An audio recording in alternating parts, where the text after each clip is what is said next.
sports card fans. Welcome back to another episode of Two Guys, One Hobby with Don and John. Don, how are you? I'm doing well. How are you tonight?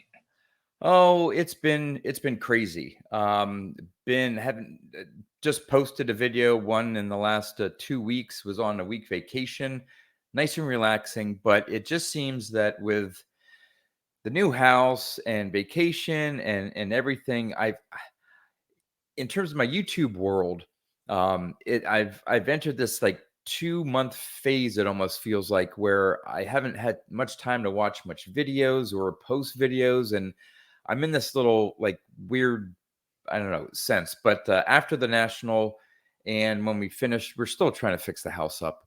That's good. I've hardly noticed that you haven't posted at all. So Oh that's I good to much, know. That's good to know that I'm not missed. Nope. But you hear the term money pit in terms of a house, like rehabbing a house. Mine's not a money pit, it's a time pit. And, I spend maybe an hour and a half after work, pop over to the house, do a little things, maybe a little bit more on the weekend. And we're running into more painting than I care to even think about. But anyway, that's not why we're here. We're here to talk with a fellow collector, one who has an extensive, massive vintage collection, and not only vintage in the sense of post-war, but he has a really nice pre-war collection, and that's what we're going to be talking about: pre-war baseball cards going back to the late 1800s. He's going to give us a little bit of a sort of a history lesson, because I know, and as well as you do, I think, Don, we don't know much. I don't know much about pre-war cards. I knew T206. All right. And they were found in Texas. But the 1800s, I know nothing about. And not only a great collection, which he does, but the knowledge that this guy has and the experience that he has, as well as being a dealer for a time. And that's what he's going to do. He's going to drop some knowledge on us for the 1800s. And if we can teach some people some things, I know he's going to teach us some things tonight. So I'm excited to have this guy on.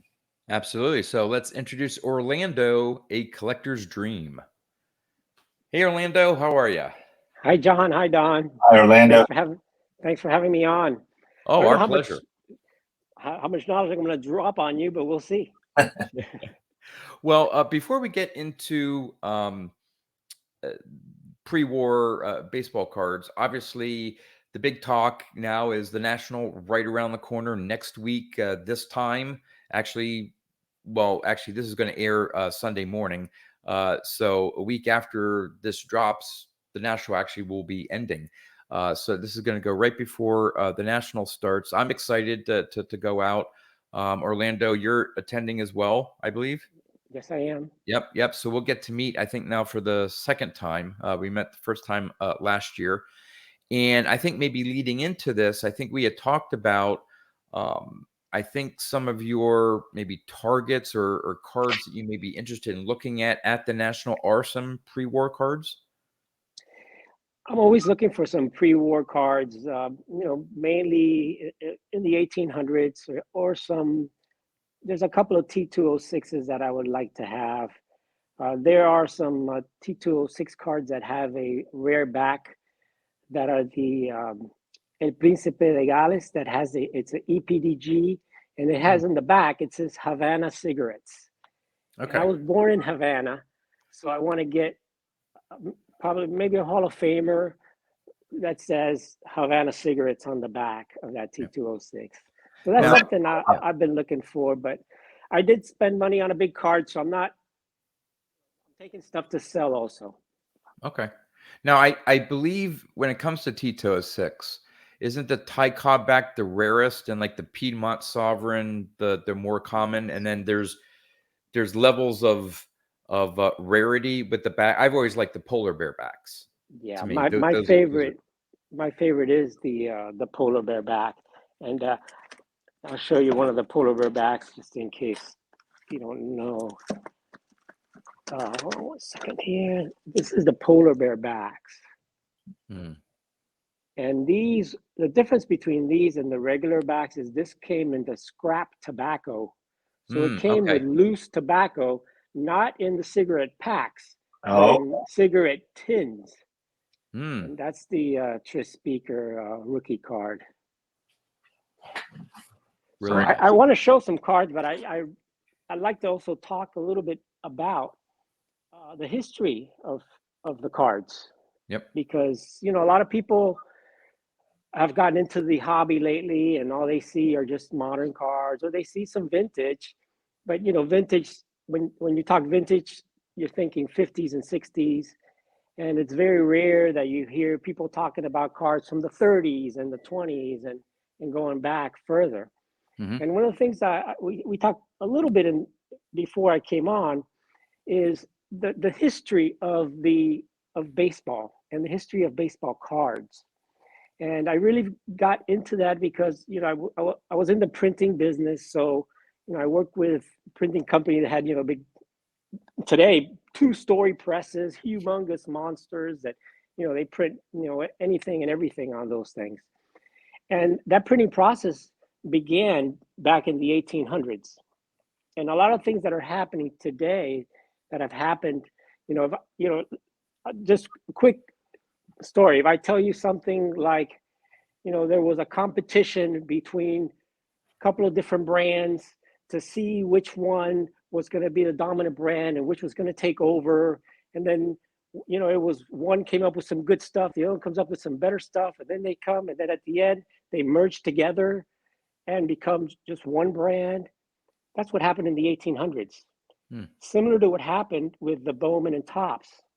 Similar to what happened with when Topps stopped being a monopoly.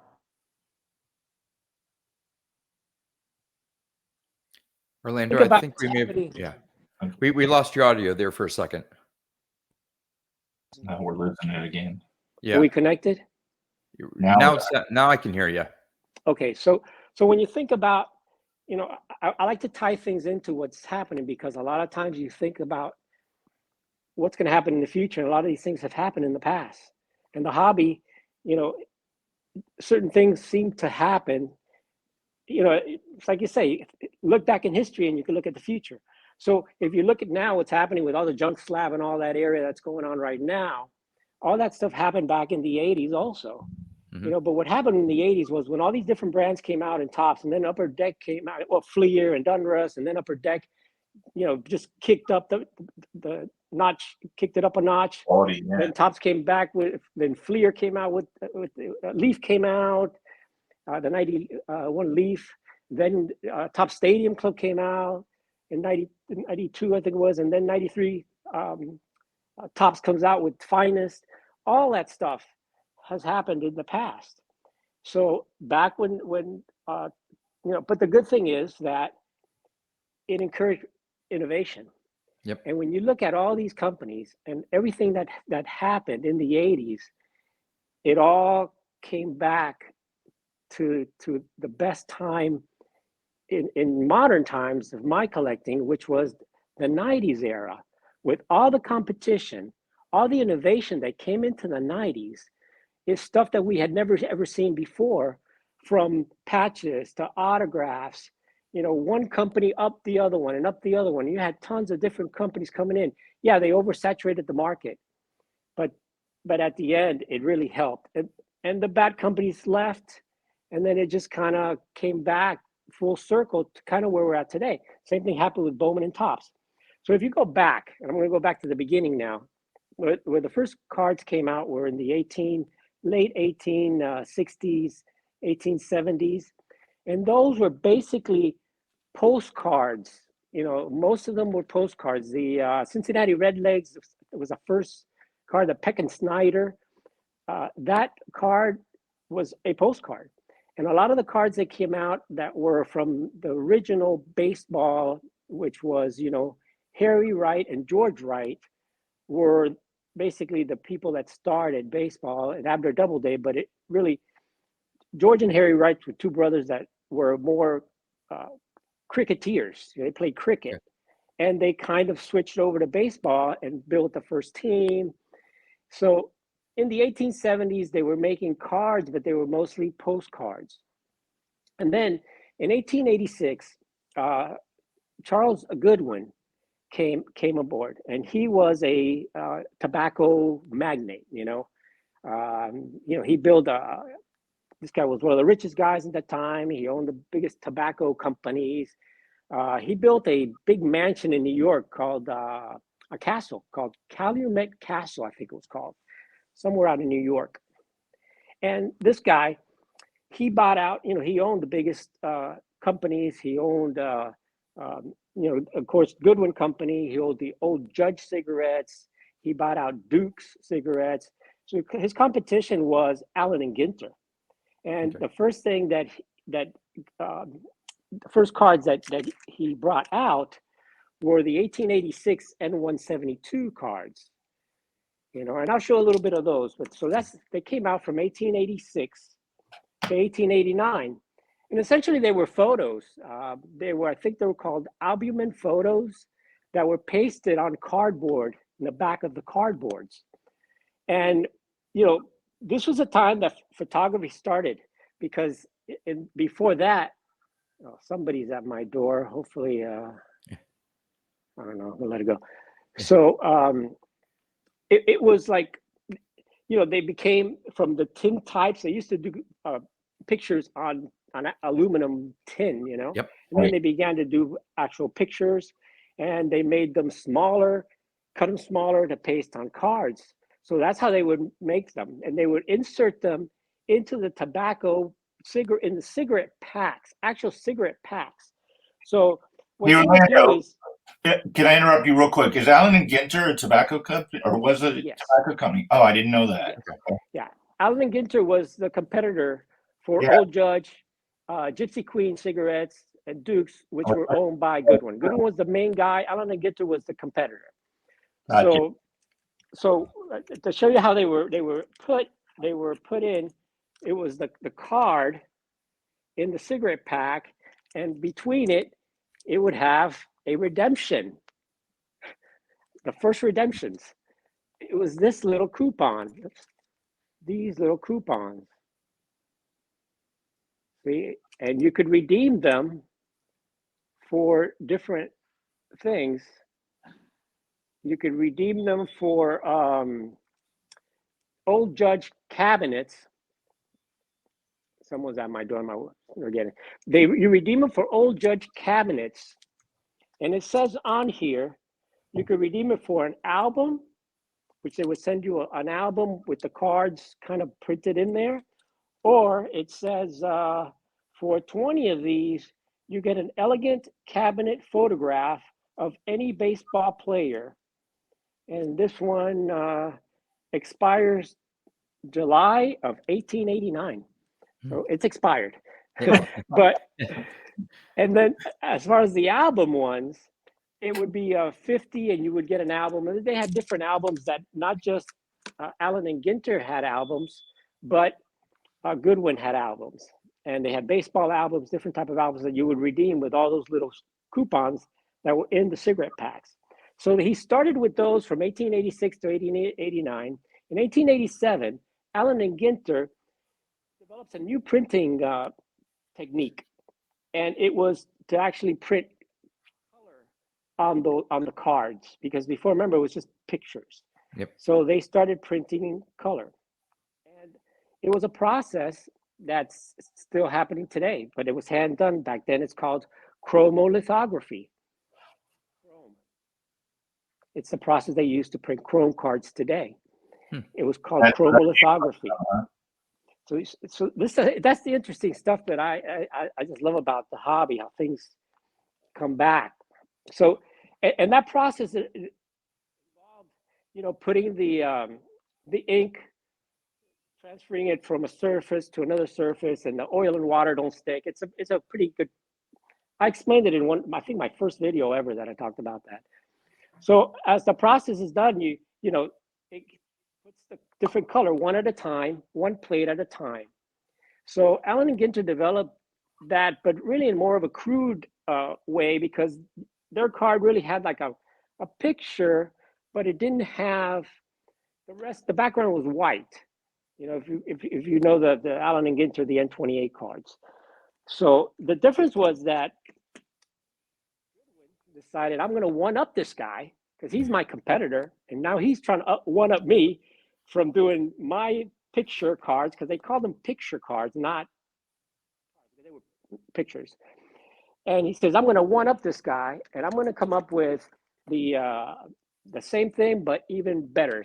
So when Allen and Ginter released their Champion series, it was a 50 card set. It was printed with that process. So Goodwin says, I'm going to one up him and I'm going to do even better. And he spent tons of money to come up with an awesome process. Think about what Bowman did with Topps when they came up with the full color picture versus Topps. So he one upped them with these Goodwin Champion set. Oh, that's a beautiful set. That really is. That's awesome. Like a full color. These were printed again in 1888. Look at those and shoes. They look like dress shoes. Yeah, that was how they, remember, they didn't have gloves back then, so Right. he's catching with his hands, and Bare that's hand. the uniform. And they played in pure dirt field back there, and you can see the back. There's no really fence back there. So, and these, you can see they are get it without there. They are Old Judge Gypsy Queen cigarettes. That's where they were inserted. So Mr. Goodwin decided, I'm going to one up this guy, and I'm going to come up with the top of the line, super fancy, what's the National Treasures type of product. I'm trying to tie it in because one of the things that I did when I started the YouTube channel, I want to get people back to teaching about vintage and hope that some of these new guys learn. And that's why I hang out. And first people that really attracted me to YouTube were like Ryan Nolan. He's one of those guys. And, there's a lot of young collectors like that, Jack from Cracker Jack and, Junior Fanatics and Liam and, Tom, building horse card. Yeah. So it's just, so that's what I'm trying to teach. So anyway, Mr. Goodwin, man, he won up them big time. But then they continued to print different types of, different cards because there's only so much you can do. So what happens after that? It's non-sports time in the 1800s, right? Just like non-sports became popular now, all the Marvel, all that stuff. Right. Non-sports became popular. And then they started printing cards, the same process in the 1890s, Allen and Ginter and Goodwin, Old Judge, Gypsy Queen. It's all the same. Old Judge, Gypsy Queen, Dukes is all Goodwin. He was the number one guy, and Allen Ginter was trying to, take over. And eventually, he bought it out and he merged and all that. But we'll get to that in a second. So basically, they started coming out with different types of non-sports, anything from actresses to pirates and George Washington and the famous, lighthouses and all these type of different themes, different things, and they became popular. And then after a while, they noticed that it was such a busy, such a what do they call it, profitable business.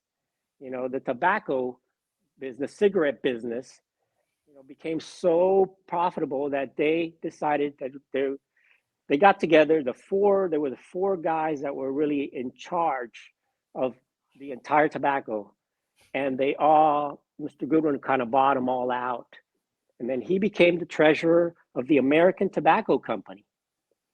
And like Fanatics, he became the monopoly. They became the monopoly.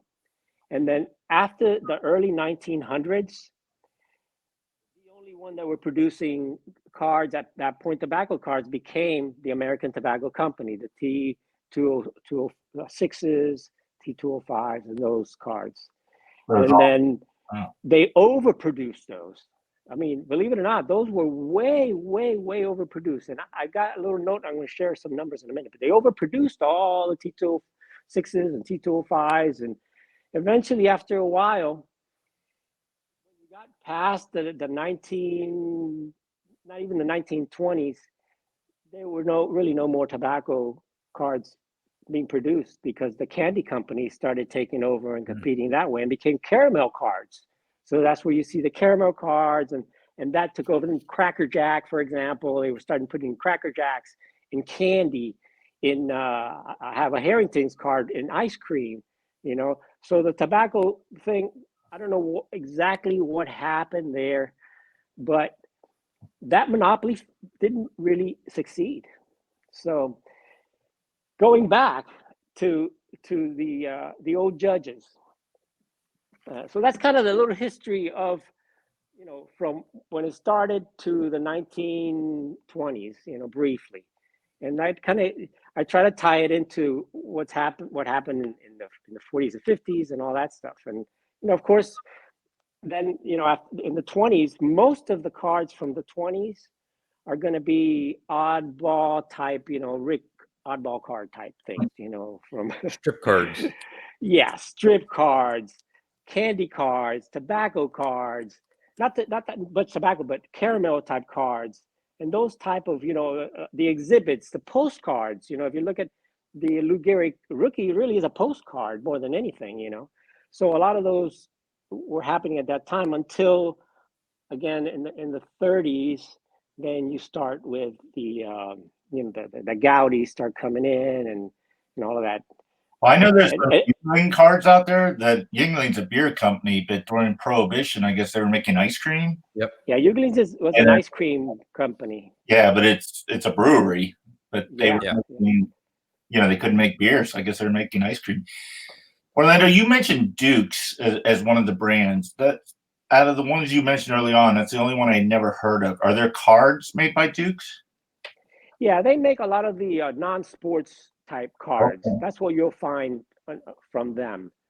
A lot of just more oddball stuff that you don't see. But yeah, they do make a lot of the presidents, or I don't remember exactly. I'm not a true expert on all of that oddball stuff, but yeah, Duke's made a lot of different types of cards, like pirates and lighthouses and birds and things like that. That kind of stuff, similar to what Allen and Ginter did. And yeah, I'm gonna start showing a few cards, I guess, first. And I'm gonna show you. First, I'm gonna show you some of the stuff from Allen and Ginter. I'll show you the books. I don't have any of the cards, but I'm gonna show you when you similar to when I showed you when I showed you the coupon. Where did I put the coupon? When I showed you this coupon, Allen and Ginter had the same thing where you can redeem the coupon for different things, for different albums, right? And depending on how many, the Champion albums, which is one for the Goodwin Champion, was 50 coupons. The most expensive was the Baseball Round album, which is a very rare album, and that was 75 coupons. But these were this was the Allen and Ginter albums. This is from 1890 or 1888. I have a few of them. This is one that has they call them the quadrupeds, but quadrupeds are really animals. Okay. So, and remember, all of these are after, basically after the Civil War, not too many years after the Civil War. There were still a lot of places that were, very, so this is what the albums look like, and these are what the cards look like. I've never seen those before. Yeah. Great. And the colors are just amazing. Oh, it's amazing. And these are just incredible printing. And these books have, like this one has all of the birds. Each one of these were a card that were inserted in into the packs of cigarettes. So when I said like oddball stuff, this is kind of the oddball stuff I'm telling you they did. Now, would people back then that went and got the album, would they actually paste the card like into the album over where it shows the picture of it? No, not on these, because these are the albums that have the card printed on them Right. already. So no, but many of these cards, the albums are kind of rare, very very difficult to find. But you see how this one still shows like a slave cooking Hmm. a duck or something on there. Yeah. They have images like that in there. It's really really beautiful, beautiful things. And so a lot of these older cards are found stuck in albums. This is the one with these, and again, these were redemptions back in the day, you know, and they were redemptions. The duck-billed platypus over here doesn't even exist anymore. Yeah. And you see the Indian. I mean, this is where there's still cowboys and Indians out there. You're talking in the 1880s, 1890s period. So that's what those are redemptions back in the days. Those albums.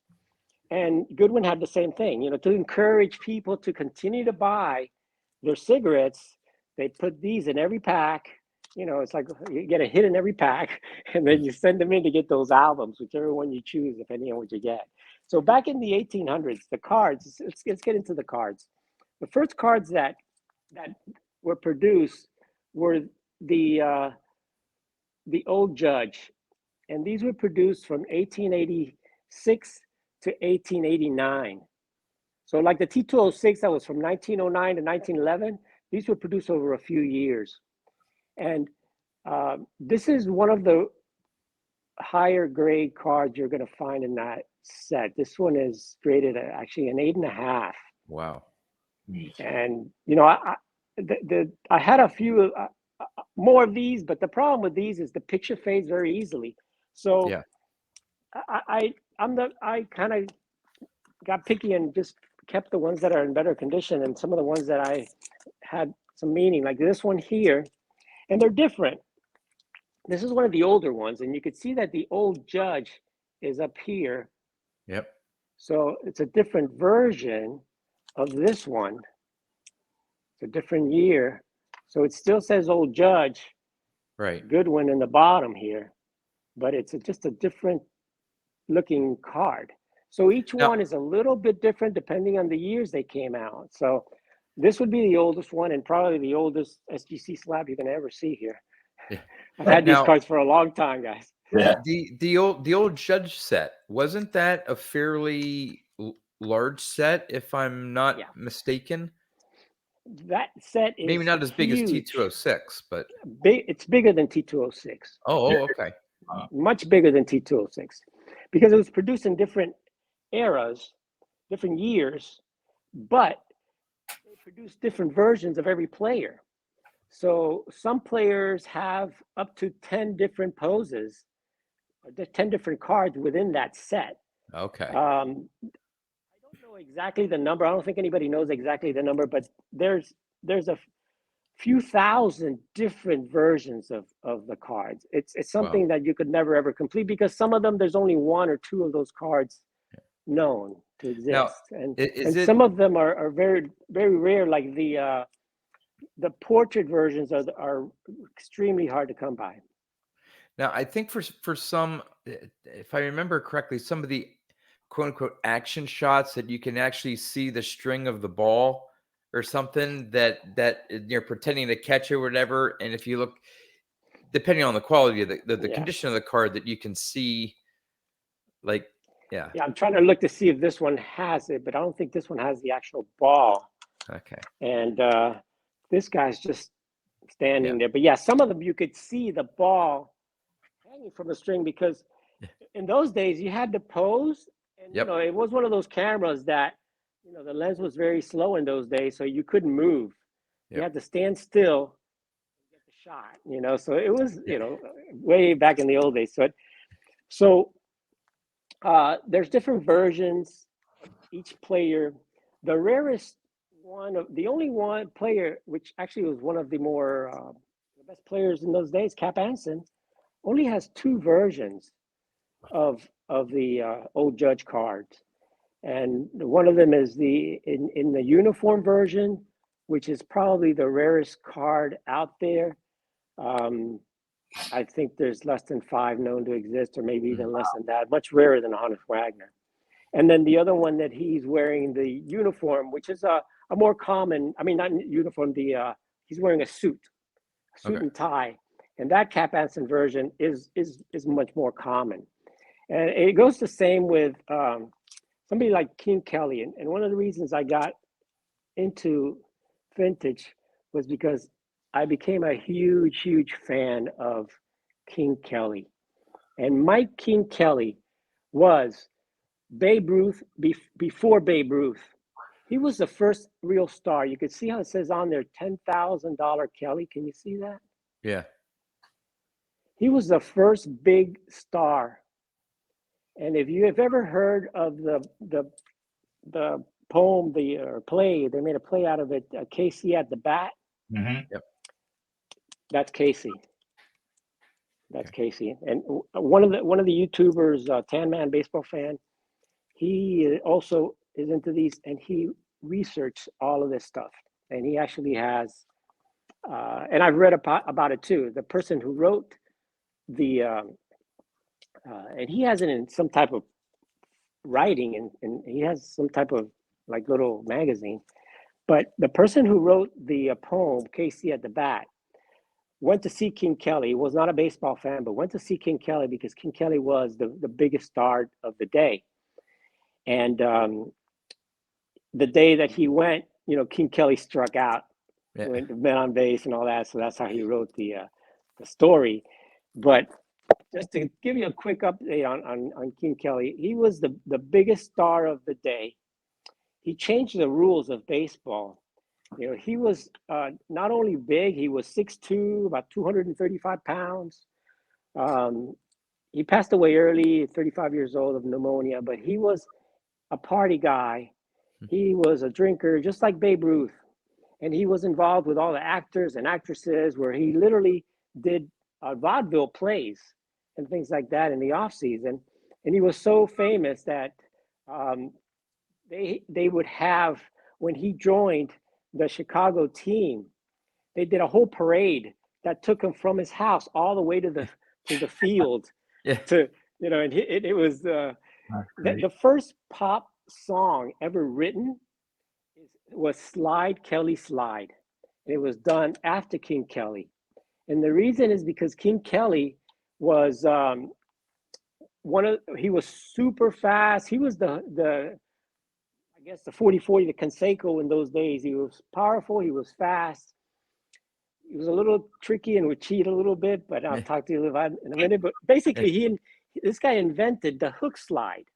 Really? So he was the first, before they would slide straight to second base or third base, he invented the hook slide. He was a big, tall guy with long legs, so he was hard to tag out. And so that's how they wrote the song, because of that. He invented that. He changed the rules where in the old days, you could, well, it was a player-manager situation. Most of the managers, like Cap Anson was a manager of the team and a player in those days. So, and he was the manager, or the story goes that he was a catcher and an outfielder, but he was in the dugout. And in those days, to substitute a player, all you had to do is yell out. They had one umpire. Yell out, Kelly coming in for whatever, The pop-up goes up. It's coming to the dugout. The catcher's not going to catch it. And Kelly says, Kelly coming in for Joe. He steps out of the dugout, catches the ball. They called him out. Yeah. They had to change the rule after that because of that. And he did a lot of crazy things.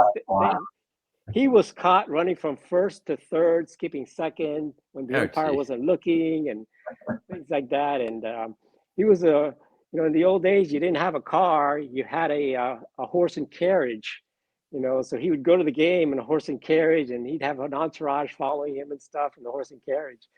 And since he was a party guy, sometimes he spent all his money and he would gamble and this and that, and and they repossessed his horse and carriage. Really? Wow. Yeah. It was an awesome story. And I'm gonna do more research on him. They repossessed his horse and carriage because he wasn't paying for it, because he felt, hey, I'm famous and stuff, whatever, and it's just one of those, a lot of stories from these guys. Yeah. and from Cap Anson, Well, who for would that, eventually, getting yeah, back to the old Judge set, you yeah, said that the Cat Bansons are pretty rare, and maybe even the King Kelly. Do you happen to know whether they did that on purpose?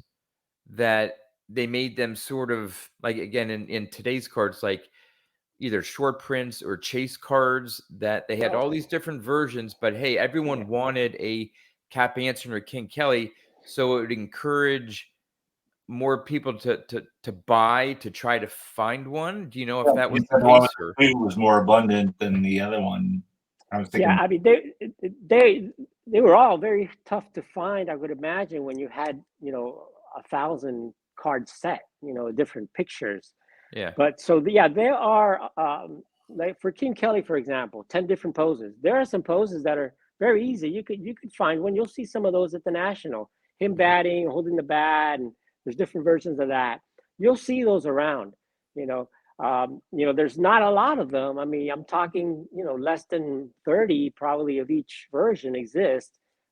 This particular one, the PSA is graded 4. Hmm.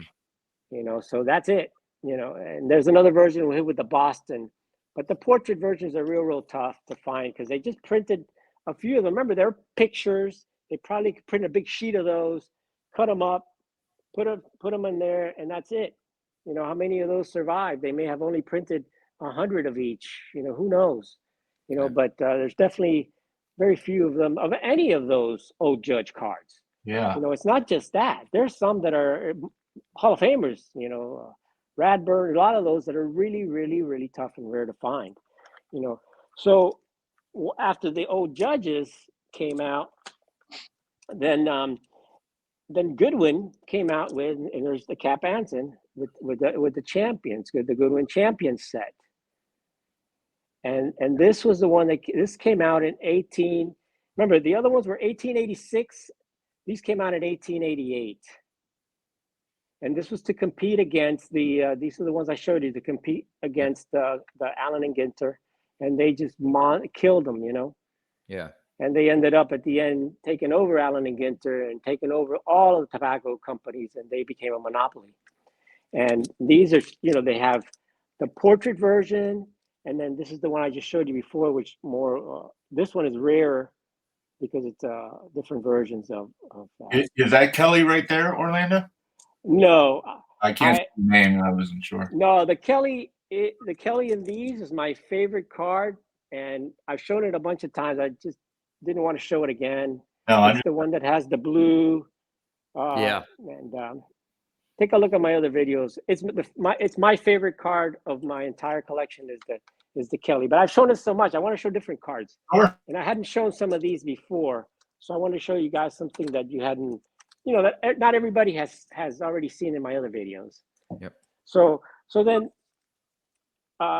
this particular set came after the old Judges, and they produced cards like this is the first set that actually had multi-sport, and you see, now all of the multi-sport sets that are out there, the Sport Kings and all of those, and this is Buffalo Bill.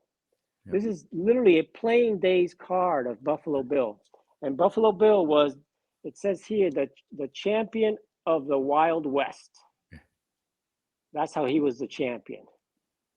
And he was the biggest, the sharpshooter and all that. Another one in the set is the first football card ever made, which is the Beecher card. And that's the first football card ever. And John talked about, people put these in albums. Yes, they do. You see that one, why it's a 1? Because it was torn out of an album. Oh, okay. So a lot of these were put in albums and eventually pulled out or taken out of albums. And then, once these, I'll show you a few more of those because they produce a little bit of everything from boxing cards. This is the same set. This is a Jack Dempsey, the original Jack Dempsey. This was the first middleweight champion of the world. And Excuse me there for a minute. I'm like, how can that be Jack Dempsey? I didn't know yeah, that. 1888. He was the first middleweight champion. His record was like 150-30. This guy, they made the middleweight belt for him, the original middleweight belt. And he had his nickname was, because he fought all over the world, his nickname was in French called non pariel, which means without equal, no equal, no, that he was the best, you know. And again, the champion, the heavyweight champion was John L. Sullivan. And I also have the John L. Sullivan card in that set. But I wanted to focus on this guy here. And I told the story on it. This is Isaac Murphy. Isaac Murphy is one of the very few black athlete cards you'll see from the 1800s. Remember, we just came from slavery. Mm-hmm. This guy's grew up as a slave. His family worked in the horse farm. And Isaac Murphy is now known as the best jockey ever. They still give out the Isaac Murphy Award every single year to the winningest jockey every year. And Eddie Arcaro, one of the Hall of Fame jockeys, said that what Isaac Murphy accomplished will never be accomplished again. This guy became the richest African American in the United States.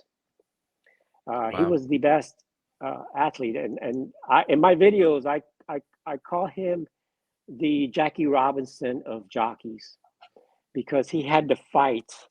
Here's another guy that he had to go up against here, and look at the beauty of these cards. They are beautiful. Look at the artwork from 1888, guys. I mean, look at the background of that with the, showing the track that they raced in. Another guy training back there. Their gear. So this guy and these guys race, and one year his record was he won 41 out of 45 races. He won one of the first Kentucky Derbies, and they still had those races, the Kentucky Derbies, the Preakness, all that was back then, because racing has a huge history, just like baseball, just like boxing. And the thing that I want to finish up with Isaac Murphy was that he was the first, what they called the horse whisperer. He had he grew up again in as a slave with his parents were slaves, and he grew up raising the horses, cleaning up the crap and doing everything else, and once he got to be 14 years old, they allowed him to go and ride the horses. So the owners of the horse farm put him out there, and they saw how good of a horse racer he was.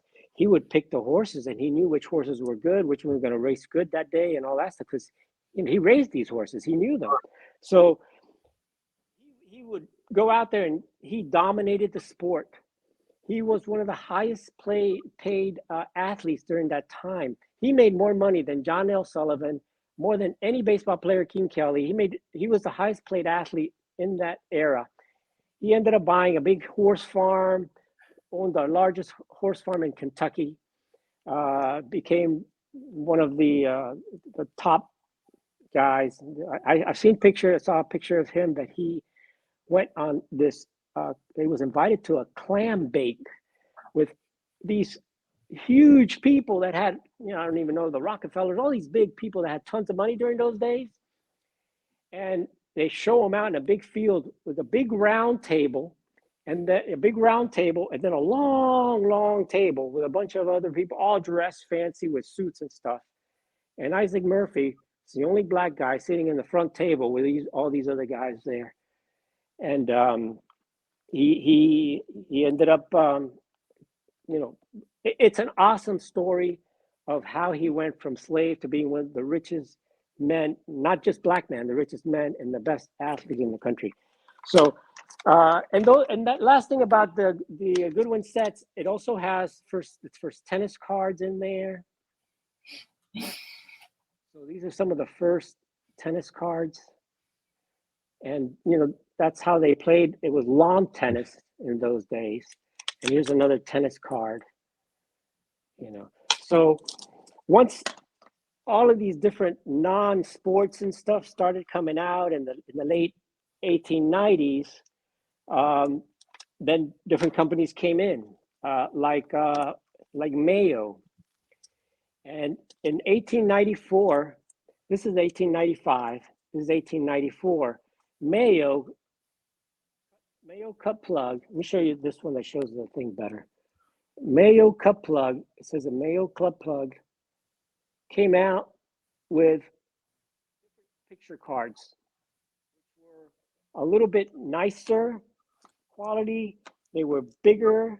If you look at the regular. Okay. Yeah. Yeah, they look wider and They taller. were wider and bigger. They kind of expanded a little more, and then they made the first football set came out in 1894. This was the first football set, the 1894 Mayo Cup plug. Now, were they college players or pro players? They were still college players. They were from the main. Oh yeah, I see Harvard up there now. They were Harvard, Yale, and Princeton were the main teams back in those days. And so this was the first football set. You could see how they're all dressed up. They kind of have a little padding in there, but they didn't have much padding. This is their uniform, actually. Wow. Yeah. And so they started expanding into different sports and different things. And then, in 1894, Mayo came up with this. 1895, Mayo came up with the first bigger size baseball set. And that was the 1895 Mayo Cup plugs. And these were also not in cigarettes, but in tobacco, real tobacco, chewing tobacco. Yeah, Okay. I think it says on right on the bottom there. It says it on there, yeah. For smoking and chewing, it says on there. For chewing and smoking. That's funny. So and so that is Cap Anson. Of course, Cap Anson was also the premier. Him and King Kelly were really the big players, the big draws at the time. Cap Anson was the first player to have 3,000 hits, and really was the one that changed the game the most. Cap Anson established spring training, and he started spring training because of King Kelly. King Kelly was lazy, and when King Kelly came to Chicago to play together with Cap Anson, Cap Anson said, "You're out of shape," and he created spring training. So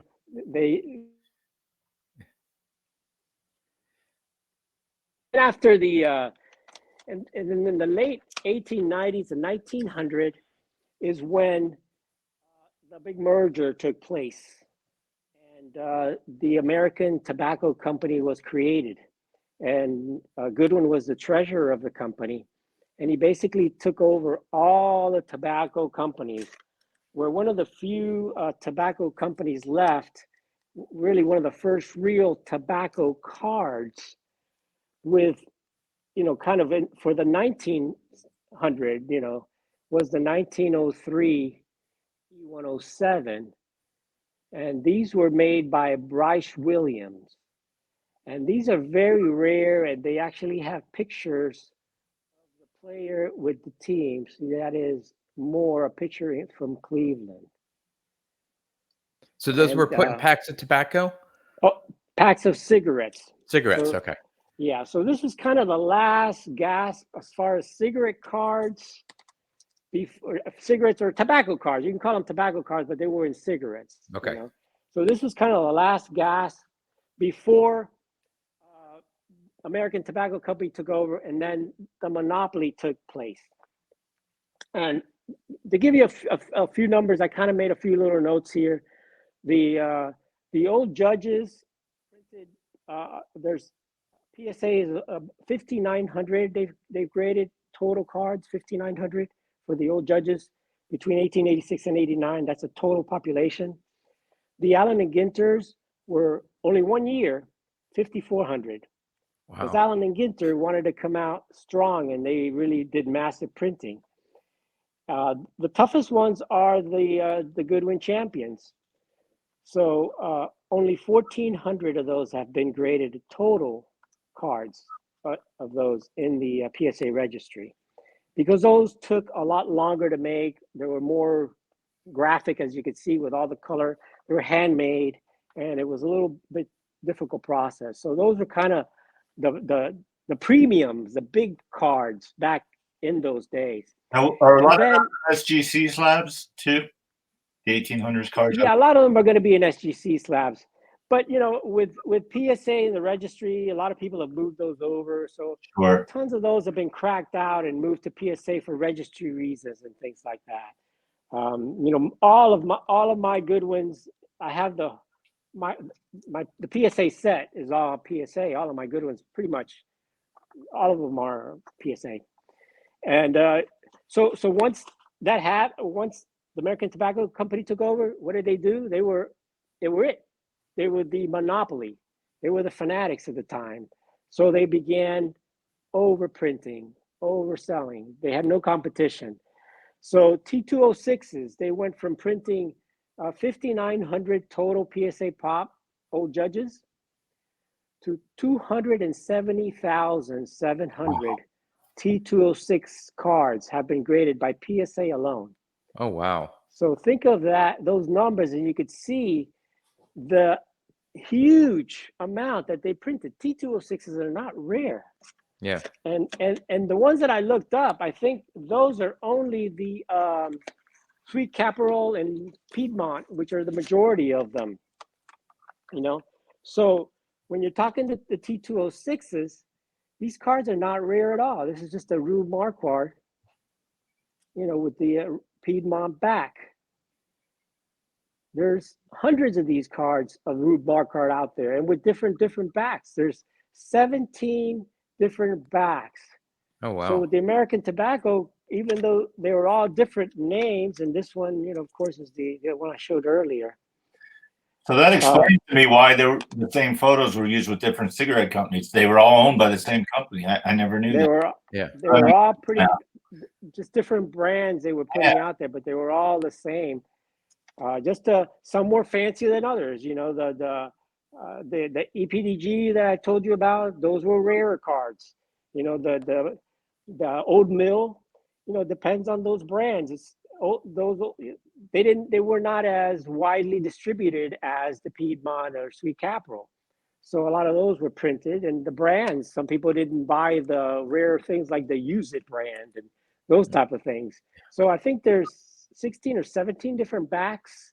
I'm not an expert in those, but I think there's 16 or 17 different backs. Yeah, I thought there were only like maybe 8 or so, but I didn't know there were that many.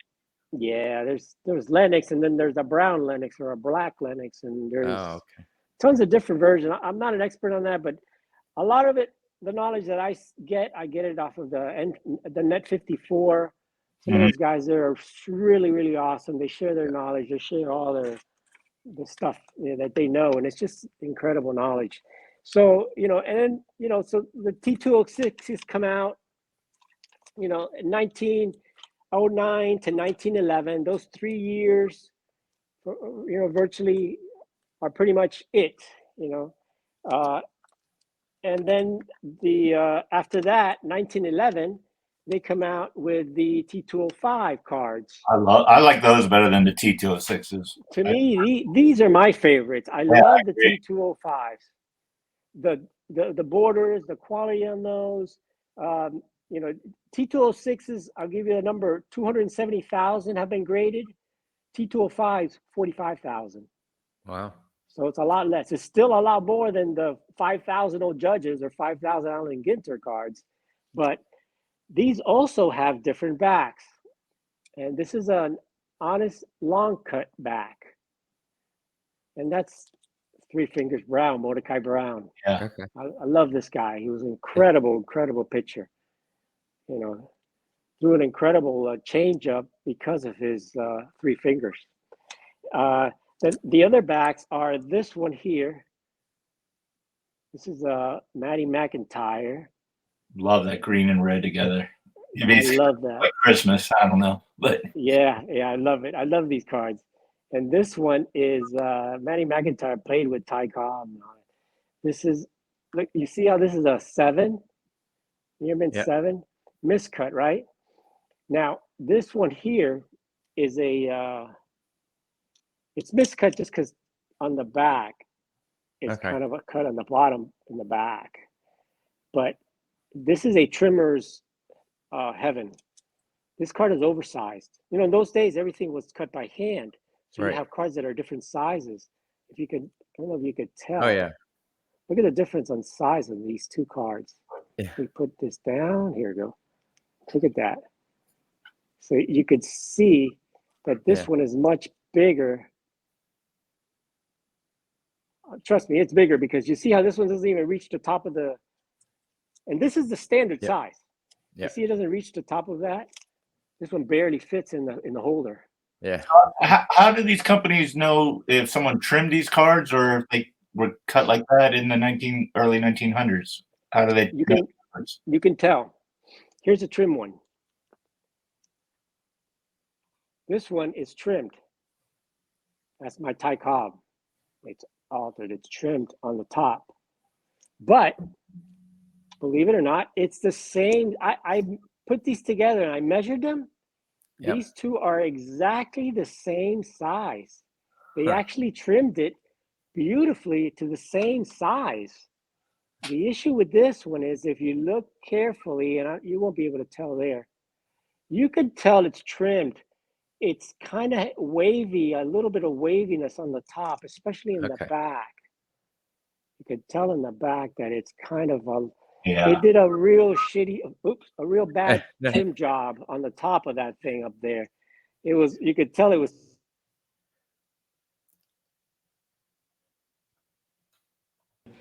So that's how. This one, I've looked at it with the loop, and I know, and SGC says it's trimmed. It's trimmed. Yeah. But I looked at a card carefully.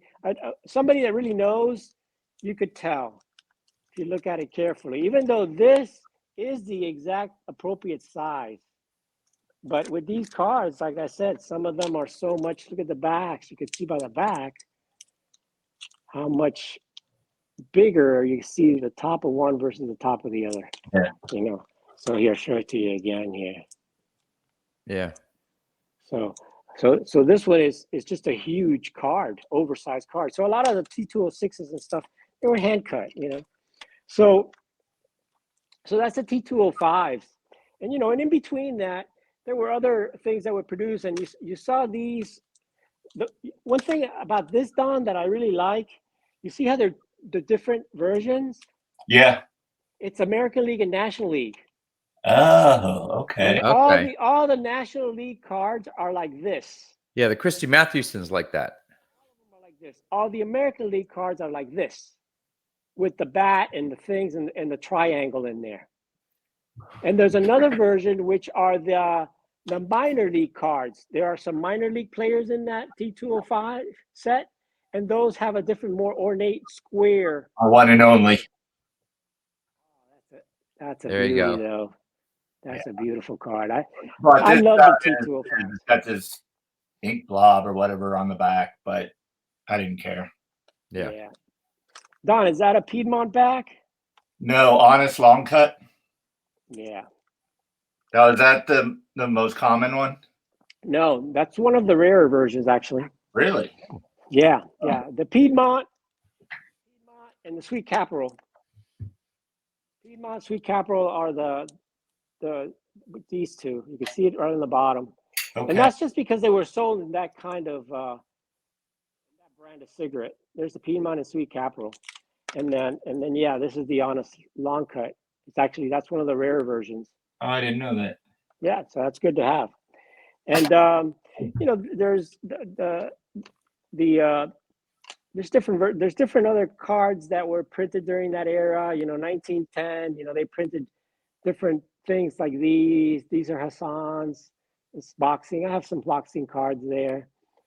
You know, So these are also in cigarettes, and again, it says at the back there, Hassan cigarettes.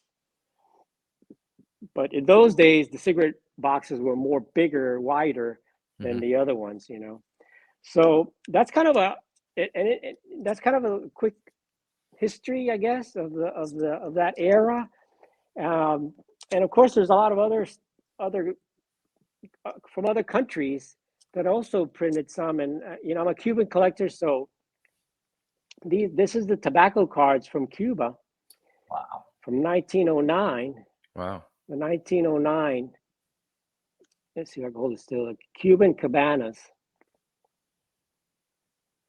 And these are also cigarette cards, and they're smaller than the regular tobacco cards. They're smaller. All right. They're oops, sorry about that. They're just about the size of the Goodwin of the Goodwin. They're pretty much about a little smaller than those. And yeah, a little bit shorter, a little bit shorter. And these were also put into cigarettes. And if you see the back, they're called cabanas, or in Spanish, cabañas. And these were made and printed in Cuba. And these were created when the Detroit Tigers went to play in Cuba against the Cuban teams. So they actually created 3 different versions. The blue version is the Almendares team. The red version has a red border versus the blue, and that's from the Havana team. And the black one, the one with the black border, has the American players, the Detroit Tigers players. Now, Ty Cobb didn't go play in Cuba at that time, but there are some nice Detroit Tigers players. But these are extremely rare. These, this card, this particular card, there's 2 on the PSA registry. Wow. So they're really real tough to come by. And so after that era of the 1909, 1910 and all that stuff, you get more into the caramel type cards, you know, different, you know, just like these American caramel. This is from 1922. That's the Babe Ruth from American Caramel. Is that the set where there's 4 different versions of the Ruth, or am I thinking of a different one? This is the set that has the 3 different versions. Yeah, this one has one holding a bird and another one holding the ball, which is a similar picture to this one. Oh, okay. That's why I was confused picture, with the picture. Yeah. And these again are caramel, American caramel cards. The difference within this one has the team in the back. Okay. And this has Wally Pipp still at first base. What I think is cool about those caramel cards is if you noticed on the back, it said like Lancaster and York, Pennsylvania. It's probably maybe that area is a little bit closer to me than it is to Dawn, but I mean, it's closer to you than me. Yeah. Yeah. They're not quite in my backyard, but yet I don't have any, and would love to maybe someday own one, like especially even a Yingling one. It doesn't even matter the player. Well, these are the ones that, like the Yuglings and the Harringtons, and this is the one for the ice cream. Wait a minute, we have to stop you, Orlando. You have 2 guys from Pennsylvania here. How did you pronounce that? Yunglings? Yuglings. No. It's Yingling. Yingling. Is it Yinglings? Okay. We're teasing you because Yingling's a brewery in Pennsylvania, and we both live in Pennsylvania. Hey, I pronounce it the Cuban way, whatever. But hey, you should be able to find Yingling down there, because I believe they still have a Florida plant, don't they, Don? Yeah, they have it here. I don't know. Yeah, they have it. Yeah, for sure. But these, you know, were in the ice cream with different types of ice cream. The Yinglings, the Harringtons, the I think there was can't remember the other ones, but a couple other ones. But you know, there was an era. How would they package them in the ice cream? I mean, were they like wrapped? They were kind of handed out to to the kids at the time. Oh, okay. So you buy an ice Yeah. cream, and then okay. They give Because you a like, card. how Yeah. do you stick Okay. it in? Yeah, right. I know, like the ones with the dog food or the Franks, or Cracker Jack. It was actually in the packaging. I'm like, Those how do were, you put it in ice cream? So it was a handout. Okay. yeah, the Cracker Jacks were in the Cracker Jacks. The caramel cards were in caramel in the candy. Yeah. But of course, how are you going to put an ice cream? Yeah. Right. But the reason I could tell is this particular card has the print, like a fingerprint in the corner of someone who actually looks like they touched the ice cream with their finger Yeah. and put a fingerprint on that. So to me, that gives it character, and I love that. That tells a story. That's cool. Yeah. I'm sure it takes away from the grade, but who cares? I love it. I love it. But they printed cards, but they started at that time back in the early 1900s. I'm going to show you one of the. They started doing a lot of postcards, exhibit cards, and postcards, and those started in the. There's a lot of in the early 1900s, really earlier in the 1870s and 80s, they did postcards, and then you don't see many of them because the cards came out. But then you see postcards coming back around the early 1900s, and there's some like the Rose Company postcards are really, really beautiful and real tough to find. But they created a lot of different postcards like this one here. This is a 1907 postcard of the Tigers team. And this one has... Does that one have Ty Cobb? Yeah, it's got the Ty Cobb as a rookie, right? Yeah, right in the middle. There in the middle. Back there, you've got Sam Crawford. He's the third. That's Sam Crawford. Is Sam Crawford in any of those Cuban cards? Did he go down there to play? No. He didn't. No. Very few of the big name guys were down there. I can't remember the list, but I'll have to go back and check. And again, you have the Huey Jennings there. You got the mascot, a dog. I don't know if you can see all the bats here with the gloves and all that stuff. So, these were from different companies started producing the postcards. And this one is one of my keepers. It's one of my favorites because it tells a story about baseball. This one was postmarked. See, these were produced in various years. So it says I don't know if you can see 1907 to 1909. Yeah. But this one is a 1907 because it's postmarked 1908. Right. And one of my guys told me that this is a 1907 stamp of Ben Franklin. Okay. But this particular postcard. That address. What? All you got to do is put the person's name in Buffalo, New York, and it knows that's it. House. Well, they had an address here, which says 272 Georgia Street or something. Where's that? Oh, I didn't see. Down here. Okay. But what I liked about this is this lady, Idolin, is writing a note to Claire, telling her that, if you could read it over here, it says, baseball, Detroit is baseball mad, Idolin. So wow. she's telling the other lady that Detroit is baseball mad. And the reason they're baseball mad is because they just got Ty Cobb as a rookie to add on to their team. And from 1907 to they went to the playoffs this year and to the World Series. To the World Series this year. And they went to the World Series 3 years after that, I think it was 1907 and 1910. They were beat out by Hannes Wagner there. But it's just history, Yeah.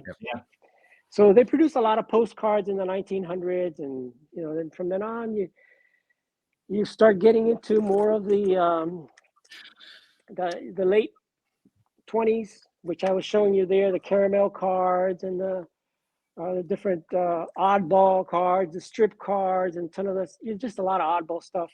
You never saw really tobacco cards anymore after that, as far as in cigarette packs, I guess Red Man tobacco in the 50s would be the only one I can think of off the top of my head. Yeah, that's pretty much it. And then after that, you started with the these guys, the Yep. 33 Gaudi, Now, the 34 Gaudis, speaking of the and Gaudis, and your example of Allen and Ginter and Goodwin, and also Tops and Bowman, I don't know if it was maybe someone did a YouTube video or something, but was describing the DeLong set from 1933 33, or I think it something. is. Yeah. That it was an employee that worked for Gaudi and thought he could do a better job or something like that. Went out and did one set, 1 year of DeLong, and I don't know whether spent all his money or whatever, but DeLong only came out that 1 year, right? Yeah. It only came But it out that 1 year. I don't but it know the was a entire backstory, competitor, but so yeah, to speak, of it's something like that. It was Gaudi. almost kind of like a test issue because it was very, very limited distribution on that. So those are gorgeous cars. I love those. But really that started a lot of again, the wars between the Gaudi and the play balls and all those guys Oh, started coming into the market, and Yep. Diamond Stars and all those things started. And then the 48 Leafs, 49 Leafs, actually 49 Leafs and right. Bowmans. And it's funny how things go in stages. And that's why I'm going back to the beginning and just say, think about that. The old days, very similar to what happened back then. Yeah. Competition created a lot of stuff, took over. One company overproduced tobacco cards, kind of went out of business there. Some other people took over with the Gaudis and the Leafs and all of that stuff. And the end, Bowman and Tops remain. Tops was it. Monopoly. During Tops years, they really were not very creative. I mean, if you look at some of those years, some of those Yeah. 1970 Tops is the most boring, Yeah. had no competition, you know. Yeah. Right. So, what I'm scared of today, and tying it back to today's, is what's going to happen now with Fanatics. Overproducing. Yep. I say history repeats itself. So what's going to happen when they control everything and overproduce and overprint and all that? I'm worried a little bit about the hobby, and are they going to have the innovation that when the competition is there, you're forced to do the innovation?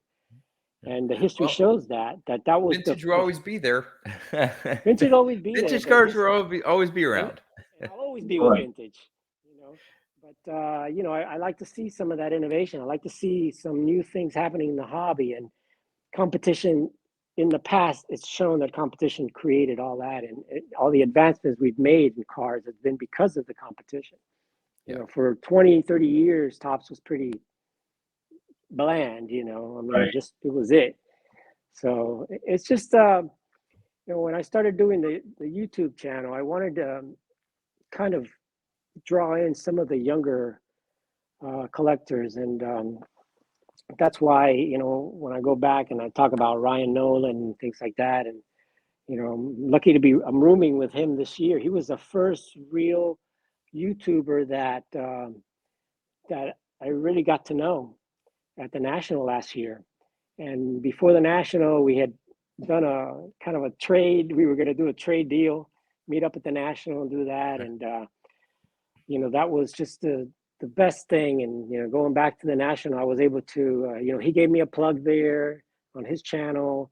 I spent the whole time with him. I mean, guys, just into this. And his dad owned a card shop. He grew up Oh, in the business. He Yeah. grew up with doing cards, and he grew up with vintage.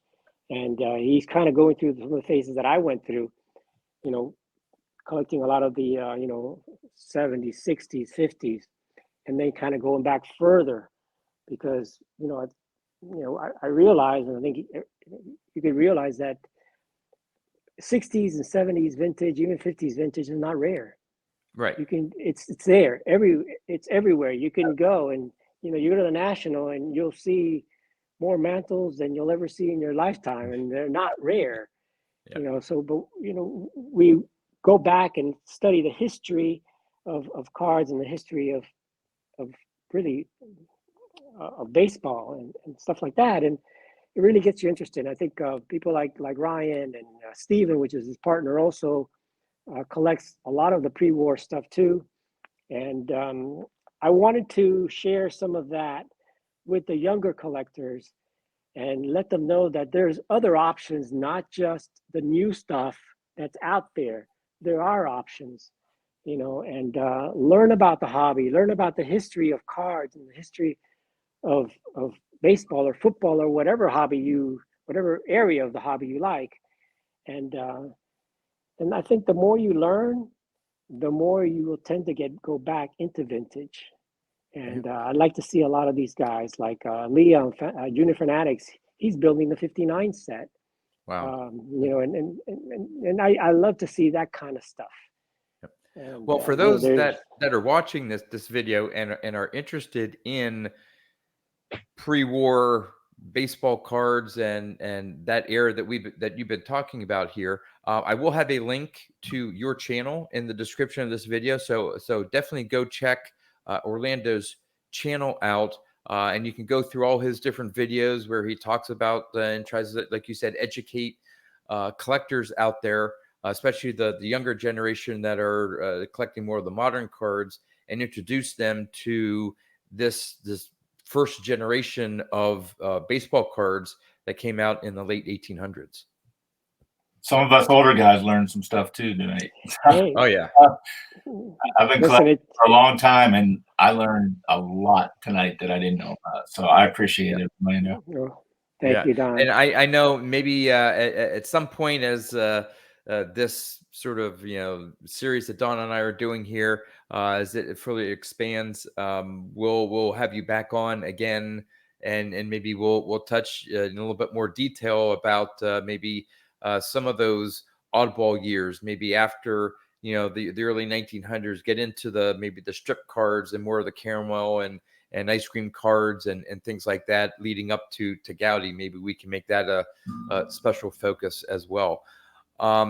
With that, I do have a sort of a public service, sort of not really announcement or something like that. But a few episodes ago, we had Ray from Philly on as a guest, and he has teamed up with Mike, This Baseball Card Life, and Victor, the Rookie Card Specialist. I think I have their titles right.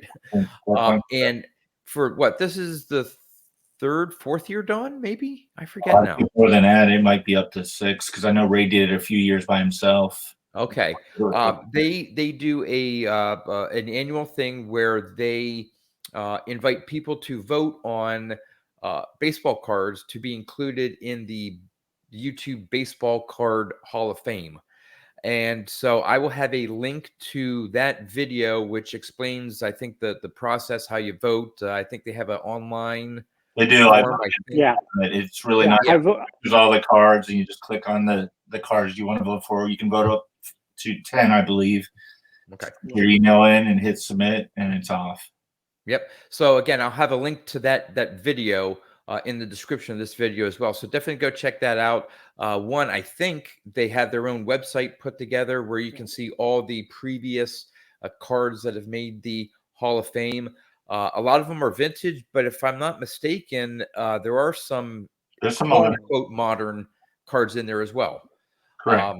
So it doesn't we're not necessarily talking about vintage. It's whatever card people think should be in the Hall of Fame. I'm pretty sure the 89 Upper Deck Griffey is one of those cards that would be in there, but I'm not 100% sure. But anyway, go check that out video and vote for what cards you think should be in the YouTube Baseball Card Hall of Fame.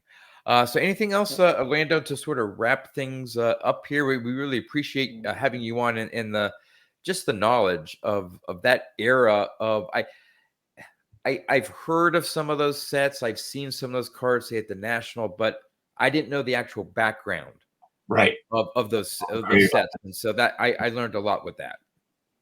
Yeah, thanks a lot. And like Don said, some of us older collectors, didn't know about all that stuff. And I really started learning this 20 years ago, and I've been in the hobby a long time. So it's one of those things that kind of takes you back. But yeah, definitely I went ahead and I voted already for my 10 on that list.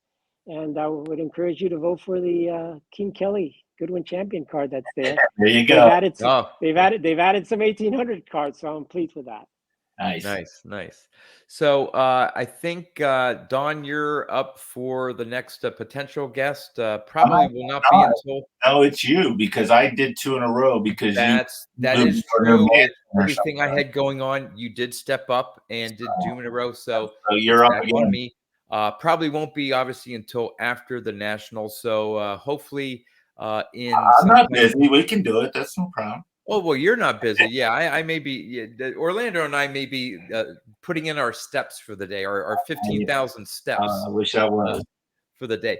But yeah, We'll probably in miss you. early August, we may have another episode of Two Guys, One Hobby. So with that, hey, everyone that tuned in and stayed here for the nearly hour and a half episode, we really appreciate it. And we'll see you next time. Thanks, Orlando. Thank you, guys.